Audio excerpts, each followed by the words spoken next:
جی منیب، آپ نے بھی دیکھی ہوگی آج سارا دن جو ایکٹیویٹی جاری رہی کشمیر میں، اور ظاہر ہے یہ فرسٹ خالی سٹیج تھا جہاں پر یہ الیکشن منعقد ہوئے، اور اس کو ہم نے دیکھا کہ ابھی کچھ ٹائم پہلے ہی یہ ڈیسائیڈ ہوا کہ اس کو 3 مرحلوں میں کیا جائے گا، and I think that is more related to the security situation جو وہاں پر ہے اس حوالے سے۔ خیر غیر حتمی ریزلٹ جو ہیں وہ آتے رہے ہیں، کیا کس طرح سے اینالائز کریں گے آج کا دن ووٹر ٹرن آؤٹ کو بھی لے کر اور جو ریزلٹس آئے ان کو بھی لے کر؟ دیکھیے، میں سمجھتا ہوں ووٹر ٹرن آؤٹ کم ہونا کی ایک انڈیکیشن تو شاید یہ ہے کہ اس وقت وہاں پر ایک احتجاج کا سا ماحول ہے۔ بے شک رانا ثناء اللہ صاحب فرمائیں کہ گرمی نہیں، جب لوگوں نے نکلنا ہو تو لوگ نکلتے ہیں۔ میں نے یہی میرا خیال تھا کہ دونوں کاموں میں سے ایک ہوگا، یا تو بہت زیادہ ٹرن آؤٹ ہوگا یا بالکل ہی نہیں ہوگا اور بہت کم ہوگا۔ تو جو ہمیں نظر آ رہا ہے اور جو میں آپ کے توسط سے سن پایا ہوں وہ تو یہی کہ ووٹر ٹرن آؤٹ کم رہا ہے۔ اب دیکھیے، اس میں اس وقت جو دونوں جماعتیں ایک دوسرے پر الزام لگا رہی ہیں وہاں ایک مسئلہ تو ہے، اور مسئلہ اس وقت میں سمجھتا ہوں کہ جو تمام فریقین ہیں وہ ایک بند گلی کی سی کیفیت کے اندر ہیں۔ پولیٹیکل سولوشن نہیں نکل رہا۔ حکومت کا یہ کہنا ہے، پاکستان کے مقتدرہ کا یہ کہنا ہے کہ جیک کے پیچھے یا جیک کے اندر اب ایک فورن ہینڈ یعنی انڈین ہینڈ، بالکل اس کے irrefutable ایویڈنس موجود ہے۔ میں مکمل طور پر اعتماد کرتا ہوں اس بات پہ، لیکن ساتھ ہی میرا سوال یہ ہوتا ہے کہ اگر اس میں انڈین ایلیمنٹ انوالوڈ ہے اور تھا تو پھر ہم مذاکرات کس سے کرتے رہے ہیں؟ اگر کوئی ہاسٹائل ہے اور کوئی خدا نخواستہ آزاد کشمیر کو پاکستان سے علیحدہ کرنا چاہتا ہے تو اس ایلیمنٹ کے ساتھ ہم نے مذاکرات پچھلے 2 سال میں کیوں کیے ہیں؟ یہ ایک کانٹرڈکشن ہے، اور بہت بڑی کانٹرڈکشن ہے۔ یہ یا کانٹرڈکشن ہے یا کچھ ایسا ہے جس کے بارے میں ہمیں مطلع نہیں کیا گیا یا ہمیں اس کے بارے میں مکمل انفارمیشن نہیں ہے۔ اگر جیک کے اندر سے جو ہاسٹیلٹی دکھائی گئی، لا انفورسمنٹ ایجنسیز کے اوپر حملہ کیا گیا، تو وہ بھی اپنی جگہ پر ہے، اور جو وہاں سے اینٹی پاکستان یا اینٹی فوج تقاریر ہوئی ہیں وہ نہایت قابل مذمت ہیں، وہ بالکل ان کو قبول نہیں کیا جا سکتا۔ دوسری بات یہ ہے کہ ایک جو غلطی رہی ہے میرے خیال میں کہ پاکستان کے اندر آزاد کشمیر کے اندر سے جو لوگ مہاجر کے طور پر یہاں آئے وہ تو بہت پرو پاکستانی ہیں، اور ان کے نزدیک تو پاکستان نے ہی انہیں سب کچھ دیا ہے۔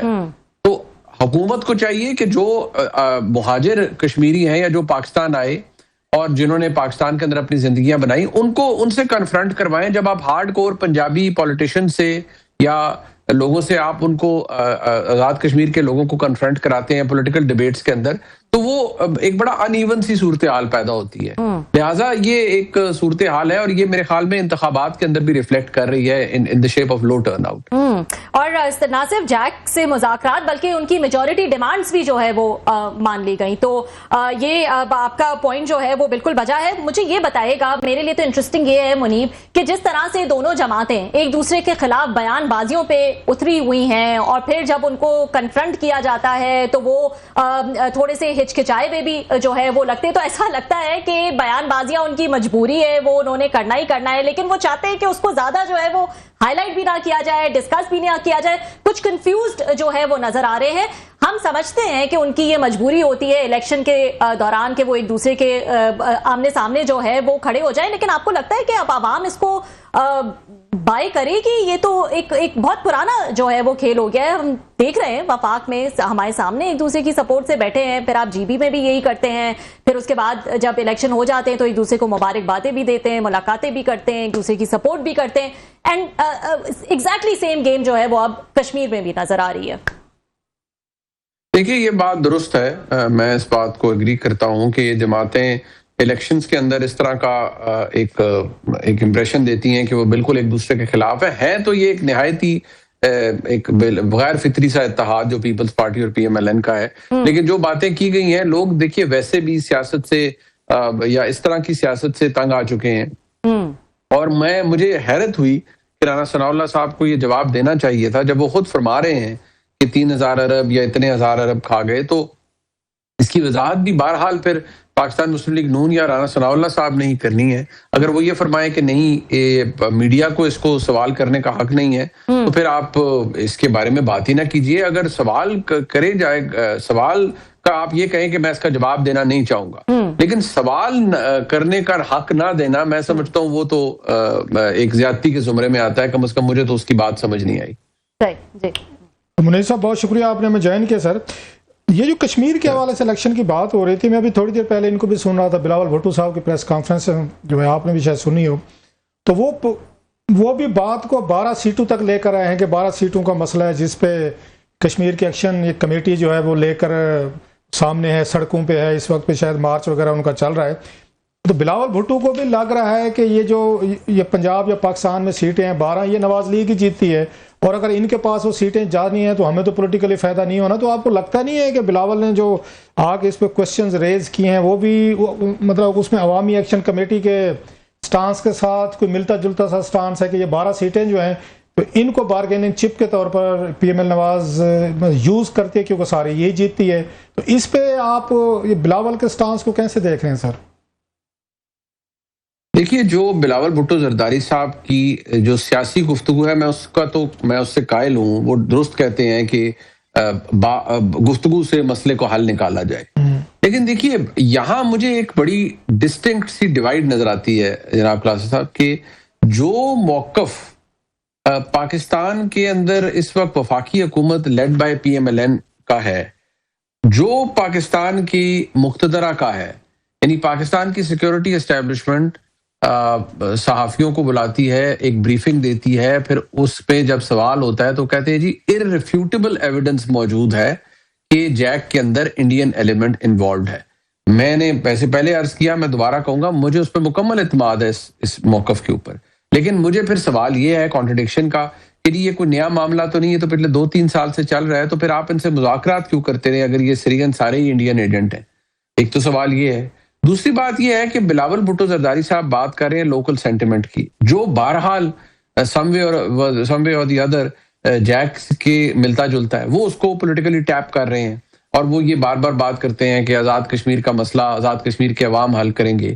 جہاں تک رہ گئی 12 سیٹوں والی بات، تو دیکھیے پیپلز پارٹی کا وہاں ایک جسے کہتے ہیں کہ ایک ہینڈی کیپ ہے، بس وہ پنجاب میں ان کا فٹ پرنٹ کمزور ہوتا گیا اور اب بالکل ایویپریٹ ہوا ہے. وہ موجود نہیں ہے. پنجاب کے اندر اسینشلی جو بھی گورنمنٹ اقتدار میں ہوگی وہ سیٹیں بہرحال وہ لے جاتی ہے، اور وہ ان کو سمجھا جاتا ہے کہ جی یہ سیٹیں کیونکہ میجورٹی پنجاب کے اندر ہے ان مہاجر سیٹوں کی، تو وہ پھر ایک الیکشنئرنگ کے پروسیس میں یا جو حکومت سازی میں یہ بڑا کی رول پلے کرتے ہیں. اس وقت آلدو پی ایم ایل این کے جتنے لوگوں سے آپ بات کریں وہ تو آلریڈی بڑے دعوے کر رہے ہیں کہ نہیں جی اس دفعہ تو ہم ویسے ہی میجورٹی آزاد کشمیر سے لے جائیں گے، تو یہ تو ہمارے لیے ایڈڈ بینیفٹ ہوگا جو پنجاب سے مہاجر سیٹیں یا ان پہ جو ہم جیتیں گے. وہ بڑے کمفرٹیبل ہو کے بیٹھے ہوئے ہیں. آئی ڈونٹ نو اس کی وجہ کیا ہے. لیکن بلاول صاحب کے موقف میں اور پی ایم ایل این کے موقف میں، یعنی وفاقی حکومت کے موقف میں، جس کو سپورٹ بلاول صاحب کی جماعت کر رہی ہے، جس کے ووٹوں سے جناب زرداری صاحب پریزیڈنٹ آف پاکستان منتخب ہوئے، جس کی سپورٹ سے انہوں نے کانسٹیٹیوشنل آفیسز لیے ہوئے ہیں، ان دونوں جماعتوں کا موقف اس پہ بالکل فرق ہے. اور یہی بات توجہ طلب بھی ہے. اس پر سوال بھی ہوتا ہے کہ جی اس میں فرق کیوں ہے. اب میں سمجھتا ہوں کہ بلاول بھٹو زرداری صاحب is a very well informed person, former foreign minister ہیں. زرداری صاحب 2 دفعہ ملک کے صدر دوسری دفعہ ہیں. ان کو نہیں پتا کہ ایکچوئل کیا صورتحال ہے اور ایکچوئل کیا حالات ہیں. لہٰذا اس میں یہی کہوں گا کہ مجھے بڑا اس میں ایک وائڈ نظر آتا ہے، ایک بڑا ڈیوائیڈ نظر آتا ہے پیپلز پارٹی اور بلاول صاحب کی، یعنی پیپلز پارٹی کے موقف میں، اور جیک کو لے کر پی ایم ایل این کے ایشو کے اوپر. سر ابھی آپ نے بات کی اور یہاں پہ بھی بات ہوتی ہے اسی جیک کے حوالے سے کہ فارن فنڈنگ ہے، انڈین فنڈنگ ہے، یہ ان کا ہاتھ ہے. ابھی وہاں پہ ہم نے دیکھا پروٹیسٹ ہوئے ہیں وہاں اسٹوڈنٹس کے، بہت بڑا میسو نیو دہلی میں، تو سیم چارجز وہاں پہ لگ گئے ہیں سر کہ یہ پاکستانی ایجنٹ ہے، پاکستانی فنڈنگ ہے، پاکستانی ان کو پیسے دے رہے ہیں. یہ کیا کلچر ہے سر دونوں ملکوں میں؟ مجھے تو نہیں سمجھ آتی. وہاں پہ کوئی مسئلہ ہو جائے وہ کہتے ہیں پاکستانی ایجنٹ ہے، پاکستانی ان کو پیسہ دے رہے ہیں، پاکستان والے یہاں پہ شرارت کر رہے ہیں، انریسٹ کر رہے ہیں. ہمارے یہاں کچھ ہو جائے ہم کہتے ہیں انڈین کر رہے ہیں. اصل دونوں ملکوں کے جو لوگ ہیں جو وہاں کے سٹیزن ہیں تو وہ ایک دوسرے کے ایجنٹ ہیں، ایک دوسرے سے پیسے لے کے اپنے ملکوں میں وہ شرارت انگیزی کرتے ہیں. یہ کیا کلچر ہے؟ کس طرح کی یہ چیزیں سر؟ وہاں بھی ہم نے سنا ہوگا، آپ نے بھی سنا ہوگا، بلکہ وہ تو کہتے ہیں جھنڈے لگائے گئے پاکستان کے، یہ بھی وہاں پہ الزام تھا.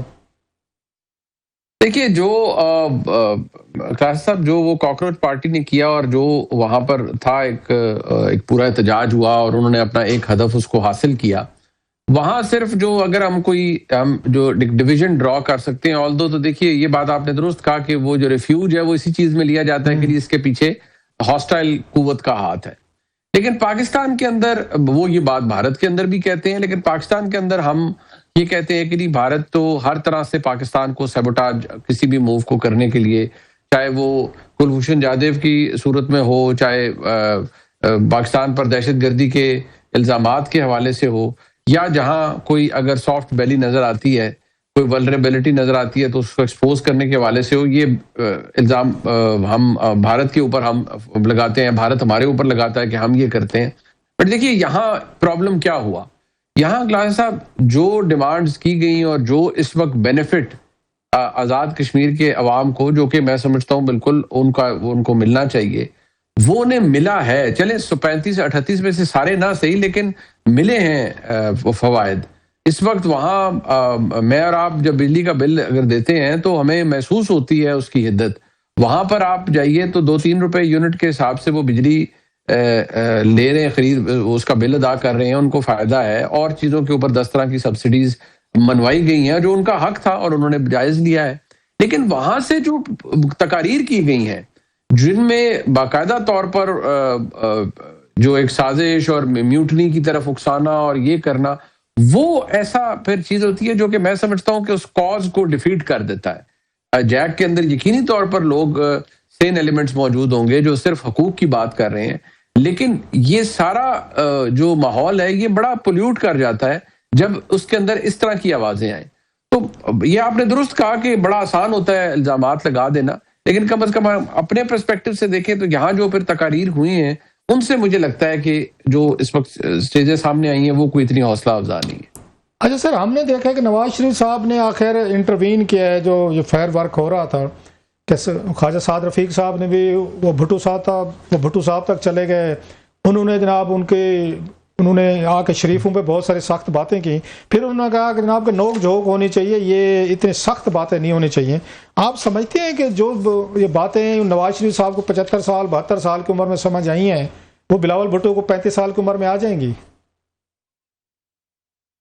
دیکھیے بلاول بھٹو صاحب کو جو ایک ایج ہے کہ ان کی ایک پیڈگری ہے, وہ سیاست کو بھی سمجھتے ہیں.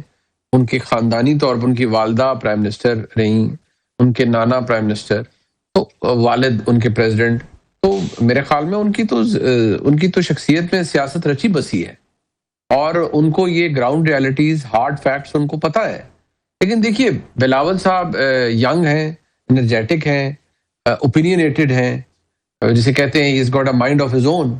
تو وہ پھر بہت سی گفتگو کے اندر اپنی انڈیپینڈنٹ رائے دیتے ہیں اور ان کو وہ نیسیسریلی نہیں ٹوک کرتے جو پاکستان کے اندر طاقتور حلقہ وہ بات کرتا ہے. شاید یہی وجہ ہے کہ ایک ڈسکمفرٹ جو پیپلز پارٹی اور مقتدرہ کے درمیان ہے وہ رہتی ہے. آلدو ابھی میں سمجھتا ہوں ایسے حالات تو نہیں ہیں, لیکن شاید بلاول صاحب شاید وہ یہ چیزیں وقت کے ساتھ اور تجربے کے ساتھ زیادہ سیکھیں, اور شاید یہ بھی ہوتا ہے کہ ان کا جو اوپینین ہے وہ زیادہ پختہ ہو جائے وقت کے ساتھ ساتھ, اور وہ بالکل اپنے موقف سے بالکل ہلنا پسند ہی نہ کریں.